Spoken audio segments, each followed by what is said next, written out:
trying to grow your Facebook group without ads can feel really slow and kind of awkward. But what if you could grow your group without doing any cold DMs, no weird energy, or wasting time? Well, I'm going to show you how. Let's get started.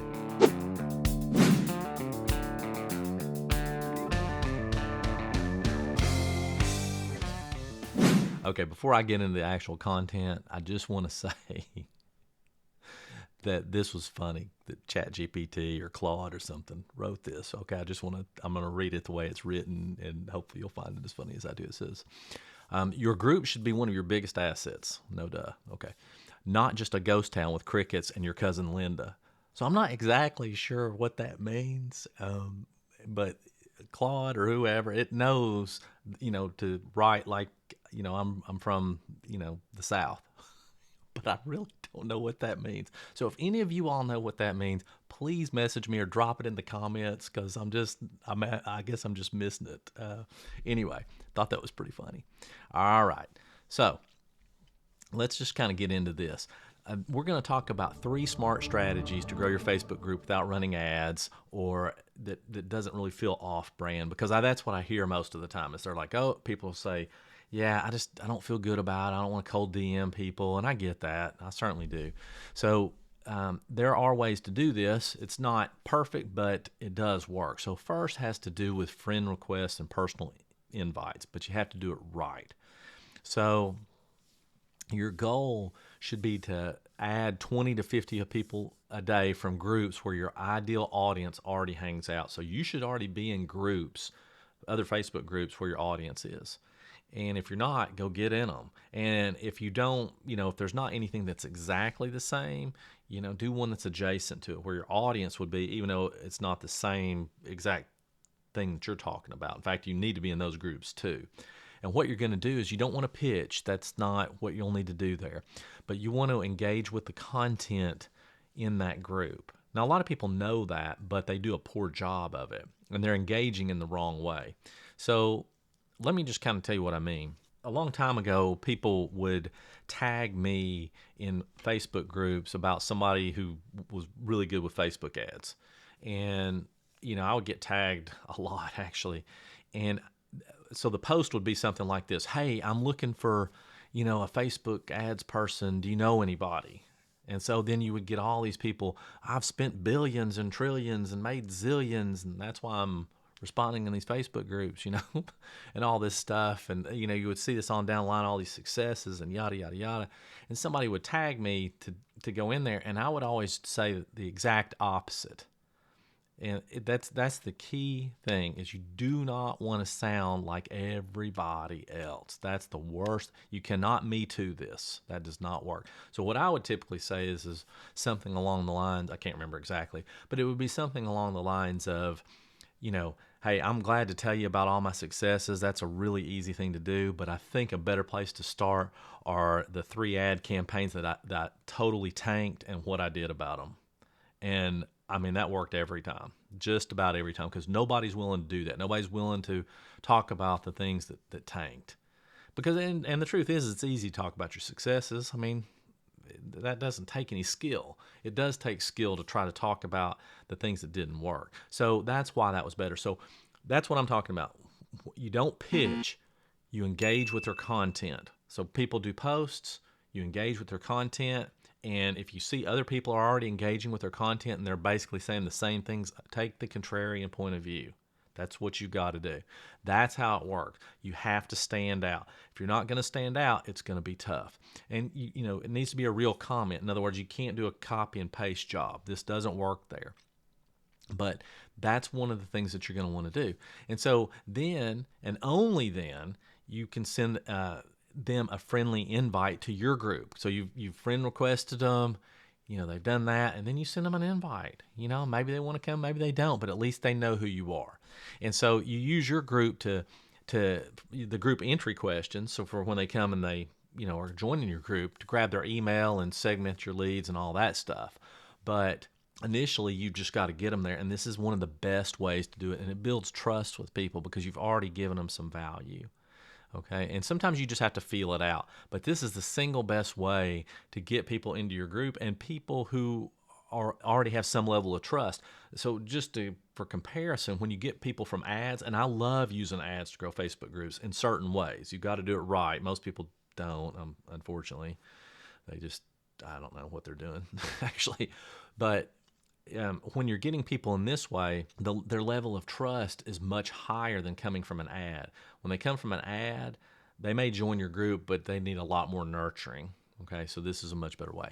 Now, let me talk about strategy number two. It's doing Instagram Reels and then sending people to your Facebook group. Now, I know that sounds strange, right? They're on Instagram, they're in the Instagram app, you're doing your reel, you're telling about it, and then you're kind of promoting your Facebook group. I get that. Nevertheless, it does work, but only if you're posting regularly on Instagram. And if you're not, you're going to have to start. So you want to do at least a couple of reels a day, and you want to make them short and valuable and very specific to your niche. If you're not going to do it that way, then it's going to be tough to do. So I like at the end of the video, you can say, hey, if you want a full breakdown, I shared the answer inside my free Facebook group. Check out the link in bio, right? That's what you want to tell them. And you need to put your link in bio. That's where it needs to be. So you pin 2 to 3 of your best reels for visibility.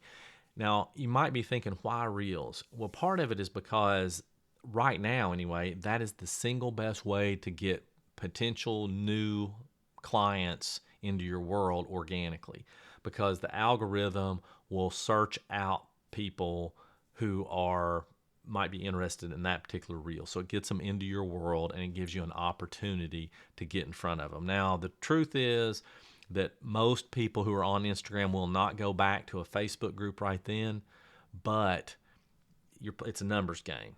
So you're probably going to get somewhere between 30 to 50% of them will actually go back into a Facebook group, which is perfect. That's good enough. That's all that you need. But it's simple and it's scalable, and you don't have any cold outreach. Now they're in there. I don't know why people aren't using this, but they just don't. I guess they don't think it works, or it doesn't work fast enough. I don't know what the problem is, but it's very effective. And it does take some time, right? Part of it is if you haven't been focusing on Instagram Reels, and you're just starting to do it, well, it's going to take a little time for the algorithm to figure it out. Now, let me just tell you, there's other ways, and I'm getting ready to go into strategy 3, but there are other ways to do this. It's just that, where you're, scraping email addresses and stuff, and, getting them off LinkedIn and that's all fine. You can do that. But remember, this video is not about that. We're trying to stay away from the stuff that most people just don't want to do, because they don't feel good about it, so they won't do it. So I'm trying to give you things that are relatively simple and you'll do. Now, number 3, and I've got my notes on this. I just want to make sure I get them right. So this is where a lot of people mess up when they're promoting their group, and I'm telling you, a lot of people do that. They don't make it the core of their business. They make it an afterthought. Well, the fact is if you're going to have a Facebook group and that's where you're going to get clients, then you better make it a core of your business. And what I mean by that is if I go to your business profile, if I go to your personal profile, if I go to your link in bio and Instagram, it better be talking about the group. If it's not, what are you doing? People aren't going to just magically figure it out. You can't expect them to search around. Make it the focus. Make it where you send people. Put it in your emails. The other thing is that you can do is if you have a bunch of lead magnets, make sure at the end of the lead magnet, you're promoting your group. Maybe on the if they do an opt-in, right, on the thank you page, mention the group.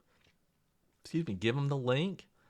Give them a button to click so they can go back to the group. If you're sending out emails, send them a link to the group. Tell them about how awesome your community is.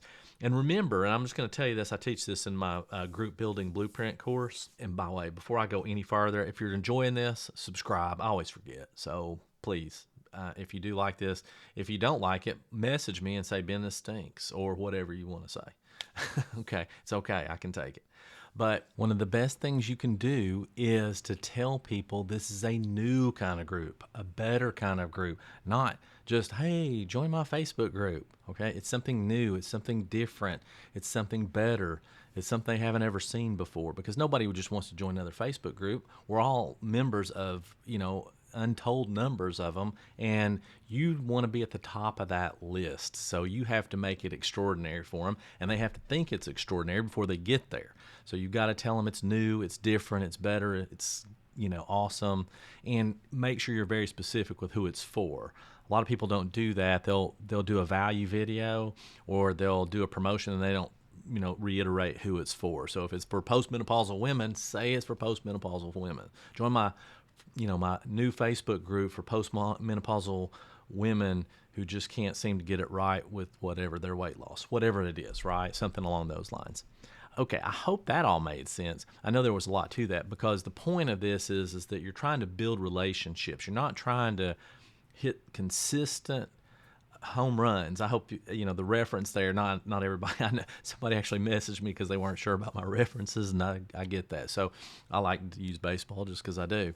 But if you're not always trying to hit a home run, you're trying to do things incrementally to build it up over time. It usually doesn't happen overnight, and that's okay. Be consistent and focus. I mean, laser focus. If you're going to have a group, grow it. So that's it. That's all I have on this one, and I hope you appreciate it, because this will pay off over time. And I did a video recently about what's going to happen to Facebook groups going forward. And just you want to take a look at that video, but let me just tell you this. Facebook has invested billions. Okay, so Facebook groups aren't going away. They're not going to let them just go quietly into the night just because there's other places out there, other groups to have. I promise you that. And as of right now, they have the biggest audiences available, massive, and these other platforms, they just don't have them. They might one day, or it may get spread out enough. I don't know. But as of right now, Facebook's still the best place to be. All right. I appreciate y'all showing up, and I'll catch you on the next one.